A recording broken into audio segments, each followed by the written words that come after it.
ख्रिस्त में अद्वितीय माता पिताओं, भाइयों बहनों एवं बच्चों, हम लोग आज प्रभु यीशु का दुख भोग रविवार में सुख दुख भोग सप्ताह में प्रभु यीशु का आखिरी प्याला को याद करते हैं। आखिरी प्याला में हम लोग के समक्ष 3 घटना को रख दिया जाता है। एक, प्रभु यीशु पवित्र परम संस्कार का स्थापना। दूसरा, प्रभु यीशु अपने आप को एक सेवक के रूप में प्रस्तुत करना। और प्रभु यीशु पुरोहिताई का शुरुआत करना।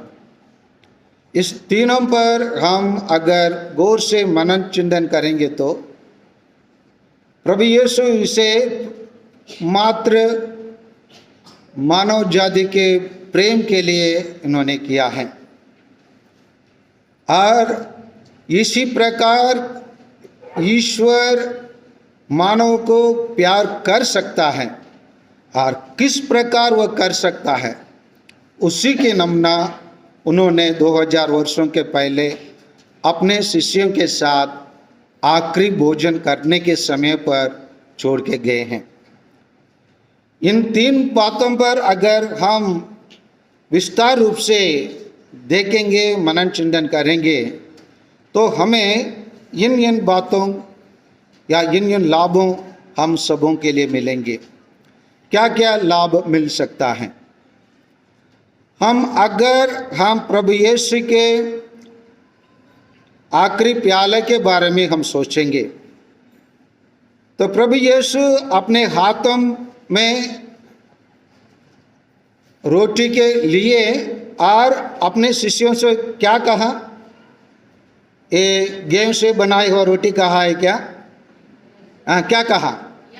ये मेरा शरीर है।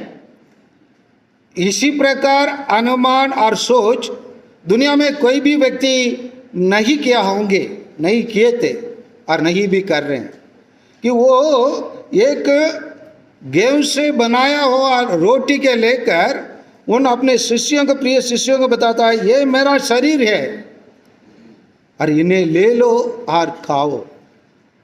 तो इसका मतलब प्रभु यीशु अपने आप को प्यार के चिन्ह के रूप में, प्यार के चिन्ह बहुत सारे हैं। हमारे भारत में भी प्यार का चिन्ह एक दुनिया का अजूबा है। क्या है वो? ताजमहल है। प्रभु यीशु ऐसे एक ताजमहल का निर्माण करने के लिए अपने शिष्यों को बोल दिए, हो सकता है बोल सकते थे या नहीं तो स्वयं बना सकते थे। लेकिन प्रभु यीशु हमारे साथ शारीरिक रूप से पूर्ण अपने संबंध, मतलब पूरा अपना रिश्ता हमारे साथ घनिष्ठ रिश्ता बनना चाहते थे। इसलिए वो रोटी के लिए और कहा, ये मेरा शरीर है। और दाखरस भरा कटोरा के लिए और क्या बोले? ये मेरा रक्त है। इसी के कारण हमारी माँ कलीसिया, उसको हम लोग यहाँ परम प्रसाद टैबरनाकल रख के उसको प्रतिदिन उसके सामने हम घुटने टेकते हैं और प्रभु यीशु को ग्रहण करते हैं। ये कुछ लोगों के लिए ऐसे बात हो जाता है, घृणा के बात हो जाता है और वाद विवाद का बात हो जाती है। क्यों ना हमारे ईसाई लोगों में भी, हमारे प्रोटेस्टेंट भाई लोग कहते हैं, इसको कहते हैं मूर्ति पूजा, क्योंकि हम प्रभु यीशु को उसके अंदर रखकर पूजा, मूर्ति के पूजा करने जैसे। ये मूर्ति पूजा नहीं है, ये वास्तव में प्रभु यीशु उसमें उपस्थित है। इसी को हमारे लिए इतिहास बहुत सारे उदाहरण देता है, जिसको मैंने मिसा के शुरुआत में भी बताया। तंजावर डायसिस में पिछले सप्ताह में एक घटना हुआ है कि प्रभु यीशु का शरीर जो आराधना के लिए बाहर एक्सपोज किया रखा गया, वो लाल रंग में बदला है।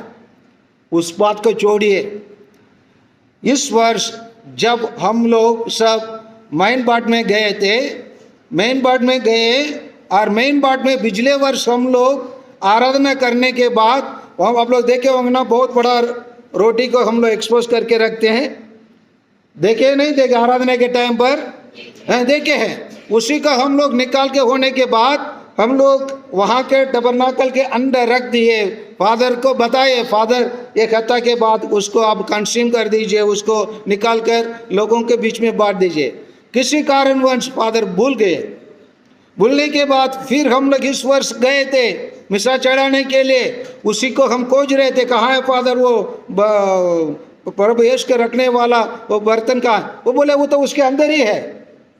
हम उसको निकालने के बाद फिर नया रखना चाहते हैं, और मिसा बलिदान करने के टाइम पर वो पुराना वाला को निकाला।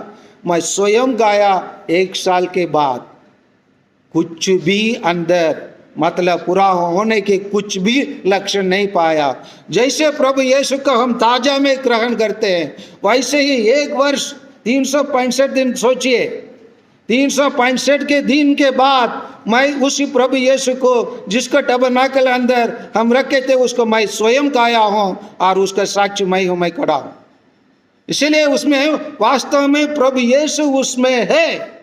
और इसी को नास्तिक लोग कहते हैं, अरे अदृश्य चीज को कैसे आप लोग वहाँ तो प्रभु यीशु रहते बताते हैं। नास्तिक लोग का विश्वास वही होगा, लेकिन हमारा विश्वास है हम प्रभु यीशु को प्रतिदिन हम अंदर के आंखों से देखते हैं। उदाहरण के लिए यहाँ बैठे हुए कितने लोग आज तक बिजली को देखे हैं? बताइए, बिजली को देखे हैं आप लोग?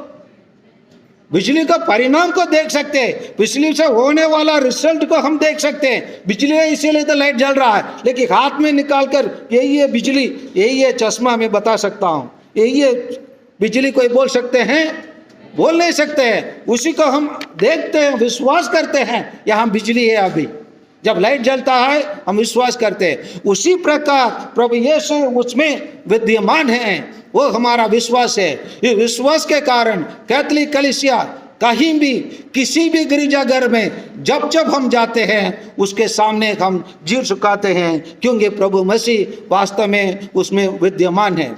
कुछ लोग कहते हैं कि प्रभु मसीह को कुछ लोग खाते हैं, ये लोग को मांसाहारी है, ये लोग प्रभु यीशु को शरीर का खाते हैं। हम प्रभु यीशु को शरीर का जरूर खाते हैं, हम मांसाहारी नहीं है। हम प्रभु यीशु में एक होने के लिए हम अपने आप को अर्पण करते हैं, तैयार करते हैं। उसके योग्य नहीं है, लेकिन प्रभु यीशु हम अयोग्य लोगों को अपने शरीर और लहू को हमारे लिए भोजन के रूप में छोड़ के गए हैं। यही है हमारी माँ कलीसिया, कैथोलिक कलीसिया का महानता है। यही है हमारी कलीसिया का विश्वास।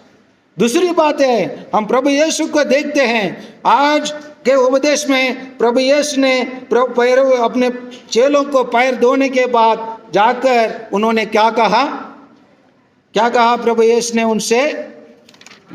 जैसे मैं आप लोगों का गुरु होकर आप लोगों का पैर धोया हूँ, आप लोग भी एक दूसरे को पैर धोने के लिए कहा है। इसका मतलब क्या है? प्रभु यीशु के शिष्य बनकर रहना है तो हमें प्रभु यीशु जैसे हम सेवक बनने की आवश्यकता है। दुनिया में बहुत सारे लोग लाइन में लगे रहते हैं, होड़ में लगे रहते हैं कि आगे बढ़ने के लिए, दूसरों को पैर खींचकर आगे चलने के लिए। लेकिन प्रभु यीशु यही बताते हैं, अगर आप मेरे शिष्य बनना चाहे तो आप सेवक बनो, क्योंकि वो प्रभु यीशु स्वयं कहते हैं, मैं सेवा पाने के लिए नहीं, क्या के लिए आया हूँ? सेवा देने के लिए, करने के लिए। उसी चीज को प्रभु यीशु दुनिया के अन्य कोई भी नेता ऐसे क्रूस पर मर के एक उदाहरण को रूप में नहीं दिखाया। मात्र हमारा प्रभु मसीह है जो क्रूस पर मरकर हमारे लिए एक आदर्श बने, एक ऐसा चिन्ह दिए कि वो एक सेवक के रूप में। इसीलिए पिता ईश्वर जब दर्शन दिए, ये बता, यही है मेरा प्रिय पुत्र, इस पर मैं अत्यंत प्रसन्न हूँ। क्यों प्रसन्न है? क्योंकि वो पिता ईश्वर के आज्ञा का पालन करने के लिए पूर्ण रूप से अपने आप को एक सेवक बना। ये चीज, ये गुण माता मरियम में भी हम देख सकते हैं। माता मरियम को जब संदेश मिला, वो बोल सकती थी, इस खुशी खबर को मैं जाकर सबको ढिंडोरा बताकर बताऊंगी, मैं ईश्वर की माँ बनने वाली हूँ, बोल सकती थी, मैं आनंदित विभोर हो उठी हूँ, मैं इसी को मैं नाचूंगी गाऊंगी बोलकर वो कर सकती थी। लेकिन उन्होंने विनम्र रूप से अपने आप को एक दासी के रूप में प्रकट की। ईश्वर की दूत को यही बताए, मैं प्रभु की दासी हूँ, आपकी कदम मुझ में पूरा हो जाए। हाँ, हम माता मरियम प्रभु यीशु को सेवक सेविका लोग हैं, हम आइए उनके समान सेवक सेविका बने। और तीसरी बात है कि प्रभु यीशु जाने के वक्त अपने प्रतिनिधित्व के रूप में पुरोहित लोगों को छोड़ के गए। ये महान रहस्य है, ये महान रहस्य है, कोई भी नहीं समझ सकता है। लोग कभी कभी, मैं जब बनारस में था, रिसेंसी कर रहा था, कि वो मेरे से प्रश्न किए, आप लोग फादर बनते हैं, शादी नहीं करते हैं, कैसे हैं, कैसे शादी नहीं कर सका बिना रह सकते हैं? इसी को हम मुसलमान धर्म में हम सोच भी नहीं सकते हैं, आप लोग कैसे रह सकते हैं कि बोलकर वो लोग प्रश्न करते हैं। वो लोग आश्चर्यचकित हो जाते हैं कि कैसे एक पुरोहित कि बिना शादी करके रह सकता है, ब्रह्मचार्य कैसे रह सकता है। ये प्रभु यीशु स्वयं रहे हैं। प्रोटेस्टेंट भाई लोग कहते हैं हम प्रभु मसीह के वचन के अनुसार हम लोग जीवन बिताते हैं, लेकिन एक भी प्रोटेस्टेंट भाई लोग प्रभु यीशु जैसे बिना शादी करके एक पुरोहिताई के जीवन बिताने के लिए तैयार नहीं है। वो लोग कहते हैं हम वचन के अनुसार जीने वाले व्यक्ति है, नहीं, परंतु उनके अंदर वचन गहराई से नहीं पहुंचा है। उनके ऊपर उनके बीच में जो बोया हुआ बीज है, जो काटी के बीच में बीज बोया वाला बीज के समान है। लेकिन कैथोलिक कलीसिया के बीच में बोया वाला बीज है जो फल 30 गुना, 60 गुना, 70 गुना, 80 गुना देने वाला है। इसीलिए कभी कभी पुरोहित में कुछ लोग, कोई पुरोहित 30% के काम करने वाला पुरोहित के पा सकते हैं, कुछ पुरोहित लोग 60%, कुछ पुरोहित लोग 100% काम करने वाले। जैसे हम मिशनरी पुरोहित लोग जब हमारे बीच में आकर काम किए, उन लोग मन लगाकर 100% उन लोग काम करने के कारण हमारे बीच में छोटा नागपुर में उनका बीज बोने का मौका मिला है। प्रभु का वही बीज बोने के लिए वही पुरोहित लोगों के कारण आज हम फादर लेविन को याद करते थे। क्यों याद करते हैं? क्या वो प्रधानमंत्री रहे या मुख्यमंत्री रहे? इसी कारण से हम लोग उसको याद करते हैं। क्यों याद करते हैं उसको? क्योंकि वो एक पुरोहित रहा, वो पुरोहित रहा और प्रभु यीशु का अच्छे सेवक रहा। इसी कारण वंश हम लोग याद करते हैं। हम कुछ फादर लोगों का कब्र को हमारे पल्ली के पास में ही या गिरजाघर के पास में भी रखकर हम क्यों याद करते हैं? क्योंकि उन लोग प्रभु मसीह के समान प्रतिनिधित्व करते हुए, प्रभु मसीह के प्रतिनिधित्व करते हुए वो जीवन बिताते हैं। संत अगस्टिन अच्छे से कहते हैं, हर एक पुरोहित हर एक परिवार की सदस्य है, लेकिन कोई भी एक परिवार के लिए वो नहीं है, वो सभी कलीसिया के लिए है। हाँ, हर एक पुरोहित पर हर एक परिवार का सदस्य है, लेकिन कोई भी परिवार के लिए नहीं है, वो पूरा परिवार के लिए है। आइए इसीलिए हमारे बीच में काम करने वाले पुरोहित लोगों को याद करें। जैसे उदाहरण के लिए मैं आप लोगों के बीच में काम कर रहा हूँ, ना मेरे लिए आप लोगों की भाषा यहाँ आने के पहले जानता था, ना आप लोगों के भोजन जो आप लोग सुक्टी बोलते हैं, है ना, समझ में आ रहे हैं ना, मेंढक साग बोलते हैं, और कोई जो भी बोलते हैं, इसका कभी मैं नहीं जानता हूँ। मेरा भोजन अलग रहा है। ना चपाती, मैं घर पे रहने के वक्त चपाती कभी नहीं खाया हूँ, केवल चावल और इडली डोसा के हलवा। ये सब कर इसी प्रकार करने के लिए, इसी प्रकार हम लोग के बीच में जीवन बिताने के लिए, मैं ये केवल एक उदाहरण धर्म महान नहीं बता रहा हूँ। बहुत सारे विदेशी लोग, मैं तो कम से कम भारतवासी हूँ, कितने सारे विदेशी लोग अपने घर छोड़ के, अपना देश छोड़ के, अपना ऐश्वर्य छोड़ के आकर हमारे बीच में काम किए हैं। उनको आज याद करने का दिन है, उनके लिए प्रार्थना करने का दिन है, उनके लिए साथ देने का दिन है। उनको हम लोग आज इस वेदी के सामने हम लोग प्रभु मसीह के रूप में याद करने का दिन है।